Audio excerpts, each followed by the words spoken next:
चलिए पढ़िए question number 1। एक व्यापारी के पास 1000 केजी चावल है। 1000 केजी चावल है एक व्यापारी के पास। इसका कुछ भाग वह 8% लाभ पर तथा इसका कुछ भाग उसने 8% की लाभ पर तथा शेष भाग 18% लाभ पर और शेष भाग 18% की लाभ पर। यदि कुल मात्रा पर उसे 14% लाभ मिले तो कुल मात्रा पर उसे 14% का लाभ मिले हो तो 18% उसे कितना चावल बेचा?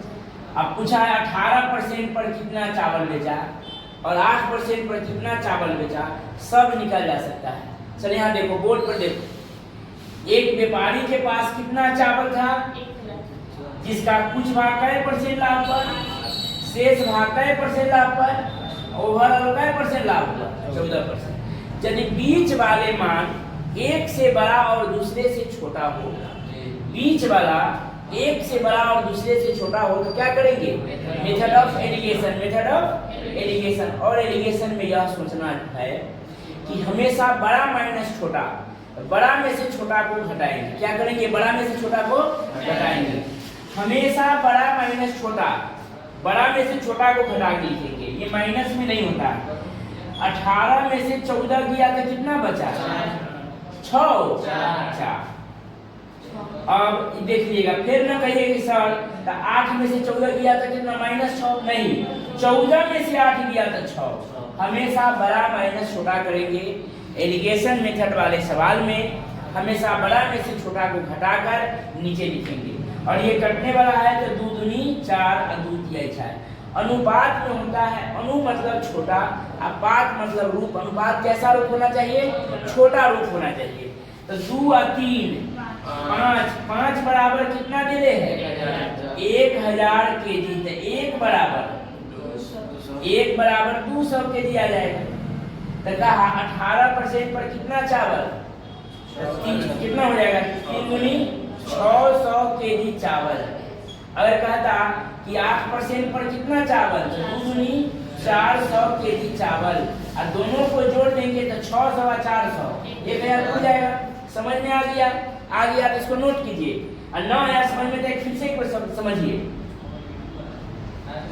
1000 का 8% लाभ पर, जबकि दूसरे को 18% की लाभ, जबकि ओवरऑल एवरेज मार्किंग इसका दिया 14% की लाभ।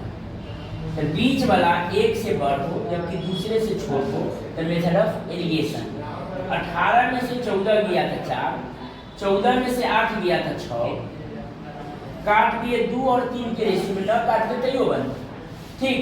6 और 4 10 बराबर करते, 1 बराबर 100 आता, जैसे तो 600 जैसे 400 डायरेक्ट आ जाता। काट लिए तो 2 और 3 5 बराबर 1000, 1 बराबर 200। का 18% पर कितना था? 600। 8% पर कितना था? 400। हो गया, मिटाएं इसको। नेक्स्ट क्वेश्चन पढ़िएगा।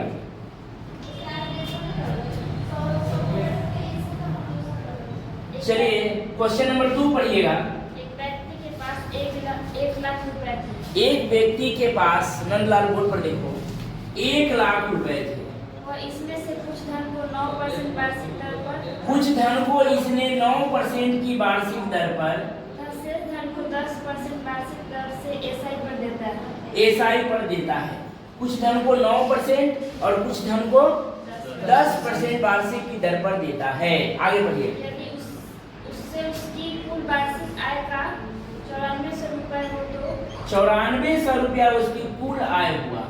तो गौर कीजिएगा, इससे पहले सवाल में हम आपको बताए हैं, यहाँ प्रतिशत, यहाँ प्रतिशत, यहाँ भी प्रतिशत, यहाँ रुपया, यहाँ रुपया, तो यहाँ भी रुपया। या तो हमको तीनों डेटा सेम होना चाहिए, प्रतिशत में होना चाहिए, या तीनों डेटा रुपया में होना चाहिए। किसी में भी हम बना सकते हैं। तो इसको प्रतिशत में भी व्यक्त कर सकते हैं और इसको रुपया में भी व्यक्त हम कर सकते हैं। समझ गए? दोनों तरीका को आपको बताते हैं, परसेंटेज वाले में भी और विदाउट रुपया वाले में भी। तो देखिए, 1 लाख रुपया दिया हुआ है, तो यहाँ ध्यान दीजिएगा, 1 लाख का कै परसेंट? 9%। तो 9% कितना आ जाएगा? 2 जीरो हट जाएगा तो 9000। 9000 कितना आ जाएगा? 9, तो यहाँ लिख देंगे 9000। ये कथी में आ गया? रुपया में। कोई आदमी के लगता होगा कि सर इसको परसेंटेज में तोड़ दीजिए, तो परसेंटेज में भी तोड़ के हम आसानी से बना सकते हैं। तो इसको 10% कितना आ जाएगा हो 10,000। 1 लाख का 10% कितना आ जाएगा, 2 को 0 कर जाएगा तो 10,000। ये कथी में आ गया, रुपया में आ गया। लेकिन तीनों डाटा मेरा क्या हो गया, रुपया में हो गया, तीनों डाटा रुपया में हो गया। तो अब देखिएगा यहाँ, लेकिन आपको बताए हैं कि बीच वाला कैसा होना चाहिए, वेरी गुड, एक से बड़ा और दूसरे से छोटा, तभी मेथड ऑफ एलिगेशन बनेगी। ठीक, तो देखिए 9400 9,000 से बड़ा है, जबकि 10,000 से 9400 छोटा है।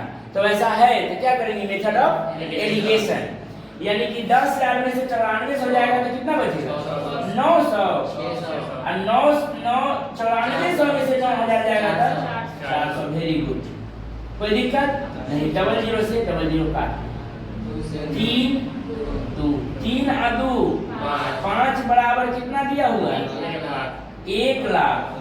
1 बराबर 5 गुना 10, 1 बराबर 4 को 0, 1 बराबर 20,000, 5 बराबर 1 लाख, तो 1 बराबर 20,000। तब क्या कहा है 10% कितना धन, तो 10% वाला कितना हो जाएगा 20 40,000, आंसर हो गया। और कहता है कि 9% पर कितना, तो 20 दिया 60,000, 60,000 और 40,000, 1 लाख उड़ जाता। अब इसको कहिएगा कि सर यदि आप रुपया में यहाँ निकाले हैं, परसेंटेज में निकलेगा कि नहीं निकलेगा, तो निकलेगा परसेंटेज में। इसको आप नोट कीजिए, इसको मिटाने के बाद आपको हम फिर क्या करेंगे बताएंगे। इसको समझ में आ गया, ये समझ में आ गया, इसको नोट कर लीजिए, मिटाएं इसको। Yes sir. चलिए इसको मिटाते हैं और देखिएगा, न समझ में आए तो फिर और समझ लीजिए। 1 लाख का 9% 9,000, 1 लाख का 10% 10,000, ओवरऑल 9400 रुपया दिया हुआ है, तो रुपया में व्यक्त कर दिए हैं। तो 1 लाख का 9% 9,000, 1 लाख का 10% 10,000, 10,000 9400 डिफरेंस विद गैप 600, 9400 माइनस 9,000 400, काट दिए, 3 2 के रेशियो आ गया, 3 और 2 5 बराबर 1 लाख, 1 बराबर 20,000। कहा 10% वाले पर कितना था 40,000, 9% वाले पर कितना था 60,000। अब दोनों के जोड़ देंगे तो 40 और 60 कितना हो जाता है 1 लाख हो जाता है। समझ में आ गया।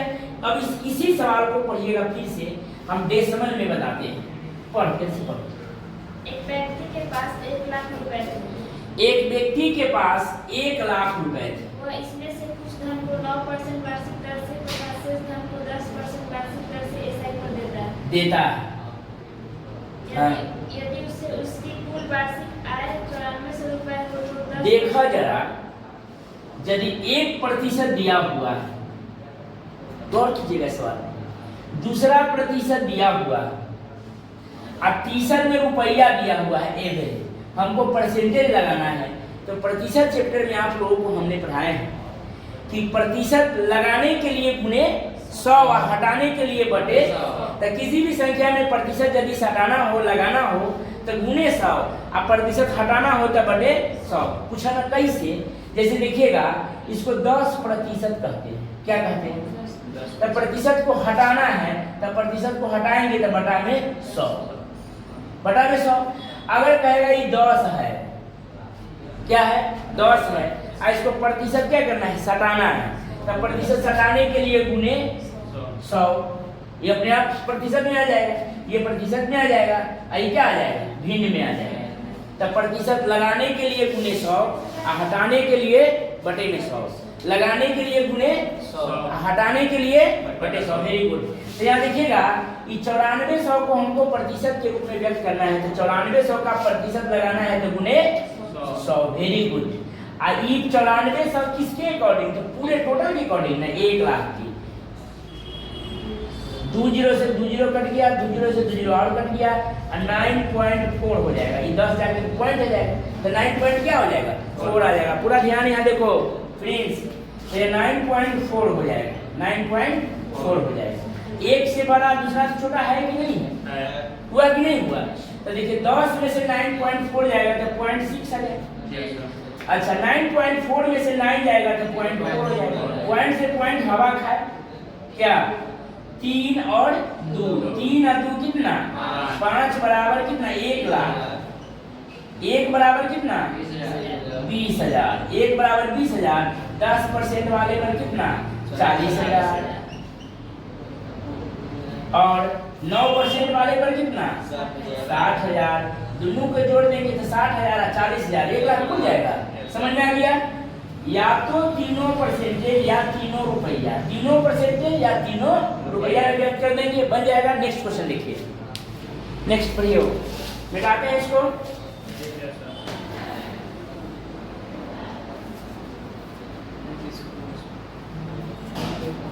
स्कूल बस एक गांव से स्कूल तक की दूरी 12 किलोमीटर पर आवर की गति से तय ये टाइम एंड डिस्टेंस का क्वेश्चन है। एक स्कूल बस एक गांव से स्कूल तक की दूरी 12 किलोमीटर पर आवर की गति से तय करती है। 12 किलोमीटर प्रति घंटा की चाल से जाता है। 8 मिनट देरी से स्कूल पहुंचती तो है। 8 मिनट इसको देर हो गया, मास्टर साहब ठोक दिए। कई मिनट देर हो गया? 8 मिनट। आगे बढ़िए। अगले दिन यह बस 20 किलोमीटर पर आवर की गति से तय करती है। अगले जब ठोकाया तो कै के चाल से किया? अगले दिन वह गया 20 किलोमीटर प्रति घंटा की चाल से। तो क्या हुआ? समय से 10 मिनट पहले स्कूल पहुंच जाती है। 10 मिनट पहले ये पहुंच गया था, उनकी गार्ड साहब से ठोकाया। ये कहा कि लेट का आया, अगला दिन तेजी से गया, देखा पहले ये कहला चला है। ठीक, तो अब बताइए कि उस व्यक्ति के स्कूल तथा गांव के बीच की दूरी क्या? यही पूछा है। स्कूल तथा गांव के बीच की दूरी क्या है? कुछ नहीं है।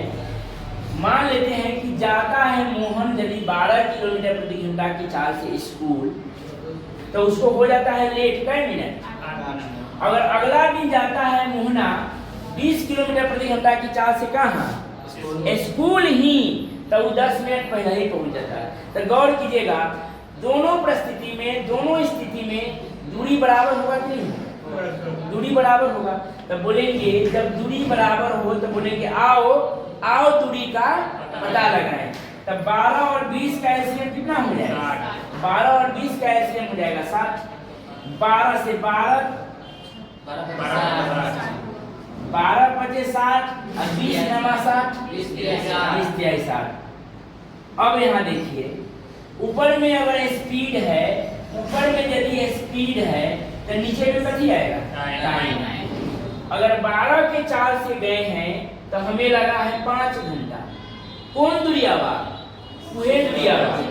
अब 20 किलोमीटर पर घंटा की आवर से गए हैं तो हमें लगा है 3 घंटा। सोचिए कि यदि चाल रहेगा कम तो समय लगेगा ज़्यादा। अगर धीरे धीरे जाएंगे तो ज़्यादा समय में पहुंचेंगे, और तेजी से जाएंगे तो घर जाके जल्दी पहुंच जाएंगे। तो चाल रहेगा कम तो समय लगेगा ज़्यादा, और चाल रहेगा ज़्यादा तो समय लगेगा कम। ध्यान दीजिएगा, समझ गए? तो देखिए, चाल अगर 12 की चाल से था तो हमको टाइम लग रहा था 5 घंटा। क्या घंटा लग रहा था? 5 घंटा। चाल 20 के चाल हुआ तो अब टाइम लग रहा है क्या घंटा? 3 घंटा लग रहा है। समय का एडजस्टमेंट हुआ कि नहीं हुआ? हुआ। तो मेरे अनुसार, किसके अनुसार? मेरे अनुसार, किसके अनुसार? मेरे अनुसार 2 घंटा का अंतर है। सवाल में कई मिनट का अंतर? 18। वेरी गुड, बहुत अच्छा। देख लीजिएगा, आप कितना है? 8 मिनट लेट, अब 10 मिनट सेट। तो 10 8 क्या कर रहे हैं? जोड़ रहे हैं। क्या कर रहे हैं? जोड़ रहे हैं। आप लोग मैट्रिक में ये पढ़े हुईएगा। यहाँ देखिए कि काहे जोड़ रहे हैं सर? देखिएगा, हम नहीं कहेंगे, आप अपने से कह दिएगा कि जोड़ा रहा है। 1 2 3 4 डॉट डॉट डॉट। बाद में जाते थे तब प्लस में होता था डॉट डॉट डॉट, और यहाँ से 1 2 3 4 डॉट डॉट डॉट। तो यहाँ क्या होता था? माइनस में होता था डॉट डॉट डॉट, माइनस में। तो यहाँ -4 से +8 हम लोग क्या करते थे? बराबरता सारणी में पढ़ा जाता था। मैट्रिक में हम बराबरता सारणी में भी इसको पढ़ते थे। तो 4 -4 से +4 का अंतर कितना होता था? 8 होता था। यही काम इसमें हो रहा है। मान लेते हैं कि यहाँ से 8 पहले, यहाँ से 10 बाद। तो 10 8 माइनस प्लस तो जोड़ेंगे, प्लस प्लस तक घटाएंगे, माइनस माइनस तक घटाएंगे। चिन्ह का 3 रूप होता है, यह तीनों रूप को आप नोट कर लीजिएगा। प्लस प्लस तो क्या हो जाएगा? माइनस। वो दूसरा रूप है। माइनस माइनस तो क्या हो जाएगा? माइनस। अब प्लस माइनस तो क्या हो जाएगा? प्लस। मतलब ये चिन्ह को आप ध्यान में रखिएगा। 3 चीज से टाइम एंड डिस्टेंस आपका 100% इसी 3 रूल पर बन जाएगी। समझ गए? चिन्ह चेंजेबल रहेगा तो प्लस करेंगे, सेम चिन्ह रहेगा तो माइनस करेंगे, कुछ याद नहीं करना है। चिन्ह चेंजेबल रहेगा तो प्लस करेंगे, सेम चिन्ह रहेगा तो माइनस करेंगे। चिन्ह चेंजेबल रहेगा तो प्लस करेंगे और सेम चिन्ह रहेगा तो माइनस करेंगे, और कुछ नहीं। ठीक, कोई दिक्कत नहीं। तो मेरे अनुसार 2 घंटा सवाल में कितना है 18 मिनट, घंटा में 18 मिनट। तो इसको मिनट को हम घंटा में तोड़ दें क्या, तो 2 से 2 नमा 18, 2 नमा 18, तो 9/60 है भाई। मन करेगा तो वो काट लेंगे, 9 मन करेगा तो यही हम तो 9/60 से कौन दूरी आवा, ये दूरी आवा 9/60 से 60 हवा खाए, यानी घर से स्कूल के बीच की दूरी कई किलोमीटर रहा होगा, 9 किलोमीटर रहा होगा। समझ में आ गया। एक बार और सवाल को समझे और नेक्स्ट देखेंगे। 8 के 4 से गए, सॉरी 12 के 4 से गए तो 8 मिनट लेट, अब 20 के 4 से गए तो 10 मिनट से पहले ही। तो 12 और 20 दूरी क्या है, बराबर है, तो बोलेंगे आओ दूरी का पता लगाएं। तो 20 और 12 के इसके कितना हो जाएगा 60। यहाँ देखिएगा 12 से 12 5 60, 20 3 60। मेरे अनुसार टाइम टेकन, टाइम का अंतर कितना आया 2 घंटा। सवाल में 10 8 18 मिनट, मिनट को घंटा में चेंज किए, 2 नमा 18, 9/60 और दूरी पूछा थी, यही दूरी अब आपको 9/60 से गुना कर रहे हैं। क्या कर रहे हैं, गुना 60 से 60, यानी कि 9 किलोमीटर की दूरी हो। कोई दिक्कत। नेक्स्ट सवाल एक पढ़िए, लास्ट सवाल बेटा, इसको पढ़िए सवाल। अपनी समान गति की 2/3 गति से चलने पर एक रेलगाड़ी अपने गंतव्य पर 3 घंटे देरी से पहुंचती है। आपको एक बात और बताया गया हुआ है, यहाँ देखिएगा बोर्ड पर देखिएगा, सुनिए सामान्य गति, सामान्य मूल, वास्तविक या पहले।